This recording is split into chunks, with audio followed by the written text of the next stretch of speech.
I remember saying to my mom, I need to cut back on eating fries. And then she said, well, how often do you eat fries? And then I said, too often.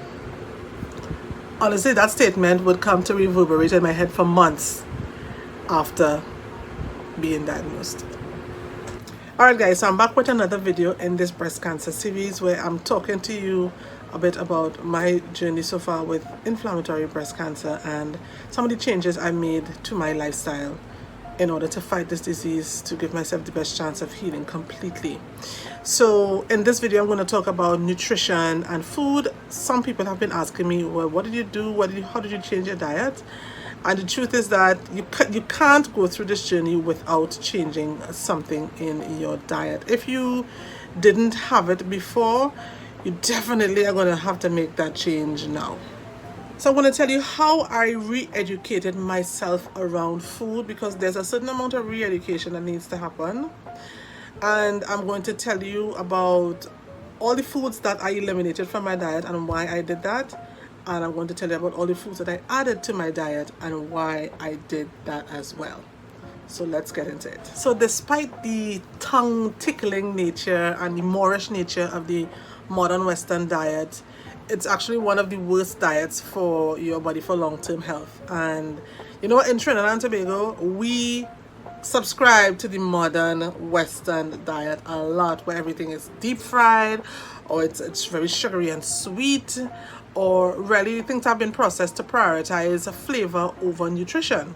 And you know, we could see this a lot when it comes to the amount of people living with comorbidities, i.e. persons living with chronic lifestyle diseases like diabetes, hypertension, even kidney disease. It's so rampant in Trinidad and Tobago and in the Caribbean as well. And those things, quite apart from them making your care more complex if you have them, they really are a testament to a lot of the lifestyles that we live here food-wise. So in terms of understanding what drives those things, one of the first things I did is that I read a book by a gentleman called Dr. David Servan Schreiber. The name of that book is Anti-Cancer, A New Way of Life. And this book was actually very instrumental because Dr. Schreiber was a 20-year brain cancer survivor after his initial diagnosis. And what he did is that he took his knowledge as a physician, and he also took his knowledge in terms of his personal experience and put it into this book. And this book was an excellent guide for me to help me. If you would like to buy it, you could check out the link. I'm sure I put the link there. You could always purchase it from Amazon if you want. But this book was very, very important.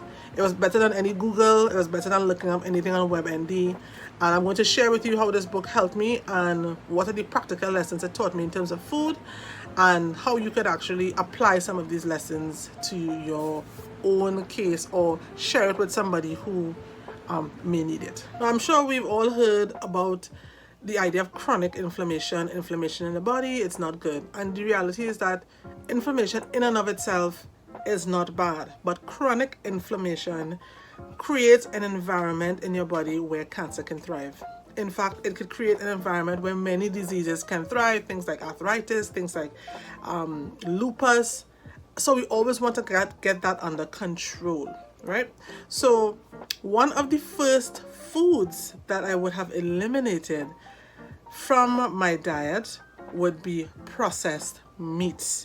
And when I'm saying processed meats, I mean bacon, sausages, cold cuts, anything that was ham, anything that is smoked and preserved in nitrates, because nitrates are carcinogenic, and an excess of them really can cause cancer to thrive and to grow. Now, I don't want to scare anybody. If you're currently looking at this, eating a hot dog, like, you know, you're going to get cancer. That's not what I'm saying. I am saying that, you know, the modern Western diet really has these foods in excess, and sometimes what you want to do, the best thing for you to really to do is to eliminate it completely. But even if you want to indulge every now and then, that's fine. It's the overdo. It is the overdo. So we have to watch that. So the second thing I would have eliminated would have been sugary drinks. And while I wasn't someone to drink these a lot, honestly, they didn't really have a purpose anymore, so I cut them out completely. And when I say sugary drinks, I'm talking about soft drinks, juices, any kind of like chocolatey drinks, and perhaps people who drink teas and so on, and they add sugar, I never drank tea, so that didn't bother me. But any kind of sugary drinks, and the reason for that is that these drinks, I mean, all they are is built for taste. They're not really built for nutrition. And the sugar goes straight to your bloodstream and it spikes your insulin, and it creates an environment that is ripe for inflammation, right? By spiking your insulin growth factor and other technical things which you could find in Dr. Schreiber's book. But the bottom line is that nutritionally, they do not really add anything solid to your diet. Eliminate them for something better, and I'll talk about the drinks that I did actually include. So sugary drinks, they were out. The third thing that was out, processed snacks. Who doesn't love a snack? Just pop the package and eat, right? So all processed snacks, from sodium filled snacks to sugary filled snacks. And again, these foods are processed, optimized for taste, not for nutrition. They don't really add anything to you. They're loaded with salt and sugar. There's no fiber. There's nothing to actually manage your insulin levels in these snacks. All they are, they're built for speed, not for endurance. So the snacks had to go. Cut those out. Now, while I was never a huge consumer of milk, I did cut out any form of milk that I would have been consuming, and I'm talking dairy milk here. Also cheese, I would have cut down and cut out cheese completely. Even though these days, I kind of squeeze it in here and there, but it is at a way more conscious level. It's not like mindless cheese eating. And this is really critical because lots of us as adults can't really process milk, and we shouldn't be consuming it anyway, but some of us do, and it really is something that could drive a lot of inflammation and mucus in your body. So while you're going through this fight, you definitely want to eliminate dairy, and you want to eliminate cheese for sure. Oh, and one of the biggest culprits of driving inflammation in your body, which I would have eliminated, is foods high in omega-6. So that includes any kind of vegetable oil, hydrogenated oil. Corn is one of the things. I don't think people recognize that how high in omega-6 is corn is. So I don't eat corn at all. And corn is also very sweet. And a lot of the corn that we eat, perhaps not in Trinidad and Tobago because we grow our own corn, but a lot of the corn is GMO and it is not organic, right? So I would have eliminated foods high in omega-6 for sure, including any kind of oils from seeds and corn. And our favorite deep fried foods. Well, a Trini love a fried pie and chicken and chips and doubles and sahina. Guys, I had to eliminate all of that. All of it went out. One, mainly because they fried these items with hydrogenated oils, with vegetable oils, with oils high in omega-6, and in addition to which, the fat and from these types of foods, not only do they affect your cholesterol, but they also create inflammation in the body, and the cholesterol and all of those things create problems. It's like a perfect storm of inflammation in the body. So deep fried foods, I had to eliminate them completely, and I can't say that I've regretted it one bit. And the final thing here, while this doesn't apply to me because I don't drink it, but coffee is one of the things that you probably want to look at, particularly if you have a breast cancer that is driven by estrogen, because caffeine is one of those foods or one of those elements of foods that can mimic estrogen. And if your breast cancer, one of the receptors is estrogen, you don't want anything that could trick the body into thinking it's estrogen and therefore feed into the tumor, the mass. So drinking decaf or probably even eliminating coffee altogether from your diet is important. I know it's going to be hard, but you got to do what you got to do to save your life, girl. One thing I forgot to mention, of course, is alcohol. All forms of alcohol I've cut completely because alcohol is completely inflammatory. I mean, when you drink it, it literally feels hot going down your throat anyway, right? So alcohol, I would have eliminated that totally. And yeah, so those are the foods I would have eliminated and why I took them out my diet. So now that we've established what are the things I had to, remove from my diet, let's talk about some of the things I would have either reintroduced, introduced, or started eating a lot more, right? And let's start with meat. So previously I mentioned that I would have had to remove processed meats, smoked meats, cured meats, all that kind of thing. And what I did is I started to reprioritize where I should focus in terms of meats. So my main focus was fish and continues to be fish. So it's a lot of fatty fish like salmon, mackerel, tuna, because these types of fish are high in omega-3s, and omega-3s are really essential to manage inflammation and to bring it down in your body, right? So, I mean, I am a tuna, salmon, mackerel, sardine girl now. I eat that a lot, right? And while I continue to eat some poultry and, well, mainly poultry, right? I don't want us to be scared of meat. And I know a lot of people decide to go cold turkey and go vegan when it comes to fighting cancer, which is fine. I think if you want to do that, that's 100% fine. But for me, I wanted to continue to have my sources of protein so that my healing would be good in terms of any cuts, any kind of surgical procedures I would get. That was really important for me, and also to remain satiated, because with a drastic change in diet, I didn't want to be starving. I wanted to eat and then walk away from the table without feeling as though, I need to eat something else to make up. So that was important for me. But I'd say that in sourcing the meat that you decide to eat, it's not so much the meat itself, but it's really the way the meat is reared, the way it is brought up, the way the animals are fed, and the things that they continue to put into the animals' bodies. Because whatever they feed the animal would impact us. So whatever hormones, whatever growth hormones they put in the animal, whatever food they feed it will affect not just the animal while it's alive, but certainly will affect it once its meat is sold for humans to consume.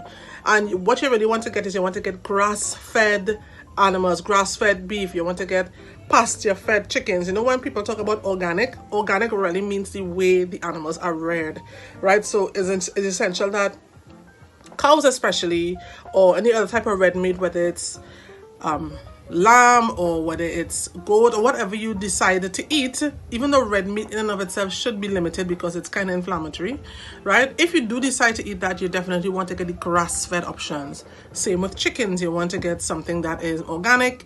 You don't want to get chickens that are raised exclusively on corn, because corn is one of those items that is high in omega-6, and if chickens eat it, you too will feel the effects, right? So you want to get organic chickens, pasture-fed chickens, or sometimes what we call wild fowls, chickens that are picking grass and eating vegetables. That's the kind of chickens that you want to consume. So that is where I would have started with the types of meat I decided to focus on, mainly fish, but if I do, I try to get the organic sources. Same with eggs. Get the eggs from chickens that are organically raised. Talk about free range. You could even have a couple chickens in the yard lay eggs for you. I remember those sugary drinks that I eliminated completely. Well, I was always a water drinker, so I just increased the amount of water I drank. I added green tea, I added turmeric and ginger tea, and of course I tried to incorporate a lot more coconut water, which all served me well. No added sugar, and coconut water is great for replenishing electrolytes, particularly when you have to exercise and that your body will be going through a lot, and you always want to replenish the good stuff in your body. So I keep my drink list very simple: water and tea. Nothing complex there. So remember the cheese I eliminated? Yes, I replaced that with vegan cheese, which is a coconut milk based cheese. I got a great one in the grocery from a brand called Violife. Of course, it's not going to be the same as cheese, but it's going to give you the feeling, and it was good enough for me. And I was able to incorporate a lot of other different foods inside of there that made the cheese pop, and I really enjoyed it. So that is what I did. So one of the things I started doing in terms of foods high in omega-3s, I started to incorporate more of those, and a lot of that came from nuts. So I would make my own almond milk, which was really important for me to control the type of almond milk, because quite apart from almond milk being very expensive in the store, sometimes the additional ingredients you just don't need. So I make my own milk. Another thing that I had done is I make my own nut butter. So I make walnut butter. Peanut actually is kind of inflammatory, so I don't do peanuts, and I actually don't like peanuts, but walnuts actually very good, the best for omega-3s. I just buy the nuts by the pound, toast them, make them into butter. Very easy. And it could really be very nutritious. I use them to make protein shakes. I use them wherever I can to supplement my food, and I absolutely très magnifique. I love those nut butters and nut milks. In terms of fats, where I would have eliminated hydrogenated oils, vegetable oils, I've now replaced that with avocado oil and olive oil. Those are the only two oils I use, and because I don't use oil that much anyway, they last a while and they're good enough for me. In fact, my entire household, the only oil we use now is avocado oil and olive oil. And because we don't fry things anymore, the oil lasts. It's not like we have to pour a whole lot of oil to fry chicken or chips. We don't do that anymore. So it has been very good for all of us to be able to benefit from the changes diet-wise. Guys, so that brings the video to an end, but it seems as though I lost my outro clip, so I'm sorry about that, but that's the final part of this week's video. I hope you enjoyed it, and I hope it brought some clarity in terms of what are some of the good things you can eat when you are really trying to heal from breast cancer or any type of cancer. So to make up for it, I'm going to leave you now with my video for how I make walnut butter. Hopefully this helps you and you can enjoy this delicious treat as part of your new non-inflammatory diet. Because it's rich in omega-3s and it's such a good addition to all of my smoothies. So I start with about a pound of walnuts, put them on a baking sheet.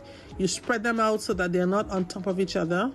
And then you pop those walnuts in the oven. So you pop it in for just about 10 minutes or until it's glazed. Then you take your nuts out of the oven, let it cool a bit. Then you pop it in your blender or your NutriBullet. I use a NutriBullet, and you start to blend. Now, here's where you have to remain a bit patient because, you know, it's nuts. It's going to take a little while to come in, 5 to 10 minutes, not very long, but you might feel as though you're blending forever, but you are not. Just keep patient and keep blending. So once you're blending, you're going to have to pop the cup of your NutriBullet or your blender open and scrape those nuts down from the side because they can get stuck in the cup. You really want it to be down in there so it can blend and become buttery. Keep doing this and eventually you will see it become creamy, just like the peanut butters or the other nut butters that you get in the grocery store. I usually add a bit of agave and a little bit of salt to taste, or you could use honey if you prefer that. And then we get our bottle and we start putting our walnut butter away. Yes, it looks so creamy. Oh my gosh, I just want to eat it off the screen right now. So we put it away, and 1 pound of nuts gets you about 12 to 14 ounces of butter, which I think is really good considering the price of butter, walnut butter in the store, and how much you can yield. I use my nut butters when I am making my protein shakes, but of course you can use it however you want.